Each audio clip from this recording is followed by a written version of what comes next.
Pourquoi j'écris plus de sons? J'écris encore, mais j'écris pour moi. Je veux plus participer à l'industrie musicale. Je veux plus participer à cette histoire de points, à cette histoire de... Je trouve que les artistes, ils sont pas payés à leur juste valeur. Parlons même pas des gens qui écrivent. Je trouve que les artistes eux-mêmes sont pas payés à leur juste valeur.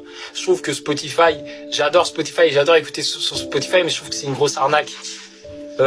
Tu payes 5 € ton abonnement, il y a 20% qui va dans les poches de Spotify, il y a 30% qui va dans les poches de Caroline, il y a 40% qui va dans les poches d'une maison de disques, et l'artiste il se retrouve avec 8%. Alors qu'en fait, si tu l'écoutes sur Spotify, c'est pour lui, quoi. Et en fait, l'industrie, c'est une dinguerie. Donc je préfère écrire parce que c'est une passion. Et je trouve que écrire et tous les problèmes dans l'industrie, moi personnellement, il y a des gens ils sont forts, il y a des gens ils sont faits pour cette industrie. Hein. Moi, je suis faible, je suis pas fait pour cette industrie. Ça impacte ma créativité. Quand je suis là et que on se donne, et puis il y a un producteur dans un bureau qui décide de prendre l'artiste et de mettre son projet sur l'étagère, moi ça me fait mal et ça m'inspire pas. Et après j'arrive pas à retourner en studio et à avoir la même énergie. Tu vois, c'est aussi simple que ça. C'est aussi simple que ça. Alors je peux choisir, soit je continue ma vie parce que ouais j'aime trop ma passion et tout, mais à un moment je suis un père de famille, j'ai des loyers à payer, j'ai des enfants à nourrir, et puis le monde il est beaucoup trop vaste. Il y a tellement de choses à faire dans le monde. Dis-moi, tu penses que ton artiste préféré est riche, non? Tu vois les millions de vues, les grosses voitures, les vêtements de luxe, les concerts au guichet fermé, et tu te dis... Putain, lui il a percé, il doit être millionnaire. Mais si je te disais que certains artistes qui cartonnent ne touchent presque rien sur leur propre musique. Si je disais derrière chaque hit, il y a des contrats piégés, des deals secrets et une industrie qui se gave en silence pendant que l'artiste galère à survivre. Les gars, dans cette vidéo, je vais vous montrer comment fonctionne vraiment l'industrie de la musique. On va parler des labels, des contrats, des pourcentages, de l'argent et surtout la manière dont certains artistes mondialement connus se sont fait avoir. Je vais t'expliquer comment les revenus sont répartis, comment les labels prennent leur part et pourquoi certains artistes comme Prince, Taylor Swift ou même les autres artistes confirmés francophones ont fini par se battre contre les propres maisons de disques. Si tu crois que c'est un monde de rêve, peut-être, mais derrière les paillettes, il y a un business brutal. Si t'es prêt, top, c'est parti. Mais bien avant de continuer cette vidéo, si vous avez besoin d'un site web, on le crée pour vous. Un site vitrine pour présenter votre activité, pour attirer plus de clients, une boutique en ligne pour vendre vos produits 24h/24, un blog pour partager votre passion et toucher une large audience, un portfolio pour mettre en avant vos réalisations et votre talent, un site professionnel pour donner à votre entreprise une présence crédible sur le web, un design moderne, un site rapide et sécurisé adapté à tous les écrans, bref, du sur-mesure pour votre projet. Ne restez pas invisible sur le web, passez au niveau supérieur dès maintenant. Contactez-nous au numéro qui s'affiche à l'écran ou par mail, tous les liens sont dans la description. Alors bien avant de continuer, il faut que vous compreniez c'est quoi l'industrie musicale. Alors l'industrie musicale, c'est un univers où plusieurs acteurs interagissent pour permettre à la musique d'exister, d'être diffusée et d'atteindre le public visé. Donc au centre de tout, il y a bien sûr l'artiste, ceux qui écrivent, composent, chantent ou jouent de la musique. Mais un artiste aussi talentueux qu'il soit a rarement les moyens de tout faire tout seul. C'est là qu'interviennent les labels qui sont en quelque sorte les investisseurs et les partenaires stratégiques des artistes. Les labels, qu'ils soient de grands majors comme Universal Music, Sony Music ou Warner Music ou des labels indépendants plus modestes, financent la production des albums. Donc ils organisent aussi la promotion, ils gèrent les distributions et parfois même l'image de l'artiste. Ils disposent de réseaux, de ressources financières et aussi une expertise qui permettent à la musique de toucher un large public. À côté des labels, il y a aussi les éditeurs. Leur rôle est de gérer les droits d'auteur des chansons. Par exemple, si une chanson est utilisée dans une publicité, un film ou une série, c'est l'éditeur qui négocie les droits et s'assure que l'artiste touche sa part. Et pour finir, il ne faut pas oublier aussi les distributeurs qui sont chargés de faire parvenir la musique sur les plateformes de streaming comme Spotify, Apple Music ou aussi YouTube, mais aussi dans les magasins physiques pour les CD et les vinyles. Prenons par exemple le cas de Drake. Drake, il travaille avec Universal Group via son propre label Ovo Sound. Universal s'occupe tout simplement de distribuer sa musique partout dans le monde, ce qui lui permet d'atteindre des millions d'auditeurs. L'un des aspects les plus complexes et souvent les plus méconnus de l'industrie musicale, c'est la manière dont les contrats sont structurés entre les artistes et les labels. Alors ce que vous devez savoir, c'est que lorsqu'un artiste signe dans un label, il accepte généralement un contrat d'exclusivité. Cela signifie que pendant une période donnée, le label a le droit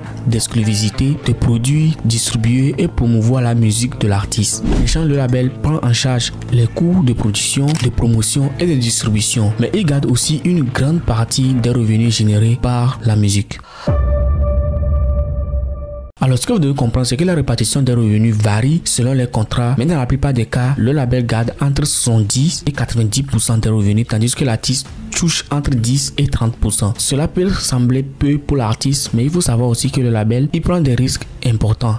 Par exemple, Rihanna au début de sa carrière a signé avec Def Jam. Sur ses premiers albums, elle touchait une petite part des revenus car elle était encore une nouvelle artiste et le label investissait énormément dans sa promotion. Alors à part ça, il existe aussi des contrats de production où le label avance une somme d'argent à l'artiste pour produire un album, qu'il soit en Afrique, en Europe ou même aux États-Unis. Donc cette avance, qui peut parfois atteindre plusieurs centaines de milliers d'euros, doit être remboursée grâce aux ventes ou au streaming avant que l'artiste ne commence par toucher ses propres royalties. Imaginons qu'un label donne 500 000 euros à un artiste pour produire un album. Si l'album ne rapporte pas, pour rembourser cette somme, l'artiste ne touchera rien du tout, même si l'album a du succès critique. Les royalties, c'est-à-dire les pourcentages que touche l'artiste sur chaque vente, chaque stream, sont donc souvent faibles.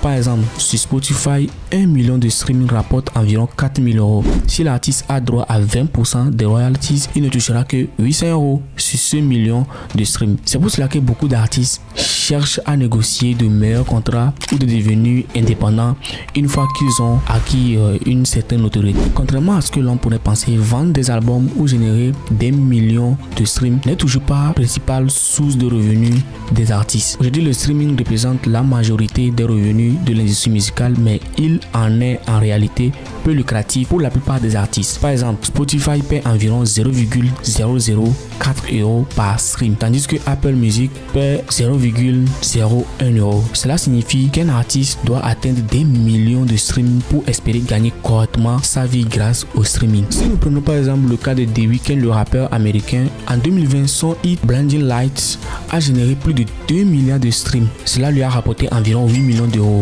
Mais une grande partie de cette somme est revenue à son label et ses partenaires. En réalité, la plupart des artistes ne touchent qu'une petite fraction de ce que génère leur musique en streaming. Mais par contre, ce que vous devez savoir, c'est que les concerts et les tournées sont souvent bien plus rentables. Lorsqu'un artiste part en tournée, il peut garder jusqu'à 80% des bénéfices, surtout s'il est déjà célèbre et qu'il peut remplir des stades. Beyoncé, par exemple, a gagné plus de 250 millions de dollars grâce à sa tournée Formation World Tour en 2016, une somme bien supérieure à ce qu'elle a pu gagner avec les ventes de ses albums. Et pour finir, il y a aussi ce qu'on appelle les droits d'auteur. Chaque fois qu'une chanson est diffusée à la radio, utilisée dans une publicité ou un film ou une série, l'artiste touche des droits d'auteur via des organismes comme la SACEM en France par exemple. Ces revenus peuvent être très importants, surtout pour les artistes qui écrivent et composent leurs propres chansons. Depuis des années, de nombreux artistes critiquent les labels pour différentes raisons. La première critique concerne la faible part des revenus qui revient aux artistes. Dans certains contrats, les artistes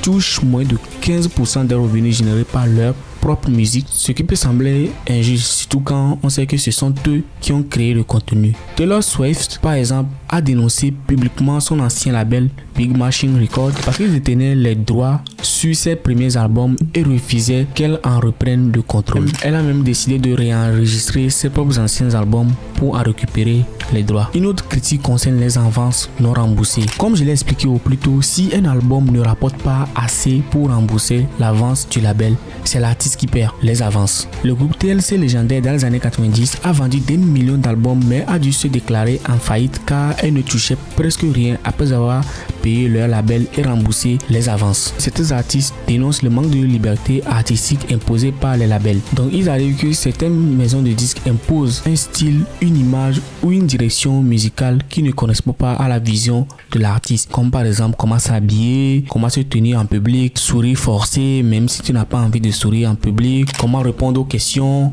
ils te dictent quoi répondre lors des interviews. Bref, ils détiennent ta vie et tu deviens un objet de business. Ils te traitent comme eux ils le souhaitent et non que toi tu te comportes comme tu le veux. Donc cela peut créer parfois aussi des tensions et pousser certains artistes à quitter même leur label pour devenir tout simplement indépendant. Et pour finir, ce que vous devez retenir, c'est que l'industrie musicale, c'est un univers compliqué où par exemple les rapports de force sont souvent déséquilibrés en faveur des labels. Pourtant, grâce à l'évolution des technologies et l'essor des plateformes de streaming, de plus en plus d'artistes choisissent aujourd'hui de rester indépendants ou de créer leur propre label. Des artistes comme Chance de Rapper ont prouvé qu'il était possible de réussir sans passer par une major en utilisant des réseaux, tout simplement des réseaux sociaux et les plateformes numériques pour diffuser leur musique et toucher leur public directement. Donc le modèle traditionnel comme nous l'avons connu avant est peu à peu en train de disparaître et tout. Alors les gars, là nous sommes à la fin de la vidéo. Dites-moi ce que vous en pensez dans les commentaires. Est-ce que le système actuel est juste? N'hésitez pas à me dire ce que vous en pensez dans les commentaires. Vous comprenez maintenant le cas entre Tamsi et la team PA pour le titre sorti Coup de Marteau qui était sorti lors de la CAN et après avec des histoires de droits d'auteur et tout, histoire de pourcentage, il y a eu des mésententes entre ces différents artistes et le producteur de musique et tout. Je sais pas si cette vidéo vous a aidé à comprendre. Sinon, dites-moi ce que vous en pensez dans les commentaires. Si oui, expliquez-moi alors qui a raison dans cette affaire là. J'ai sorti quelques vidéos récemment, donc je vous mettrai les liens quelque part ici. N'hésitez pas à aller checker, je pense que ça va vous plaire et tout. Et dites-moi ce que vous en pensez. À très bientôt pour une nouvelle vidéo. Portez-vous bien d'ici là. Ciao.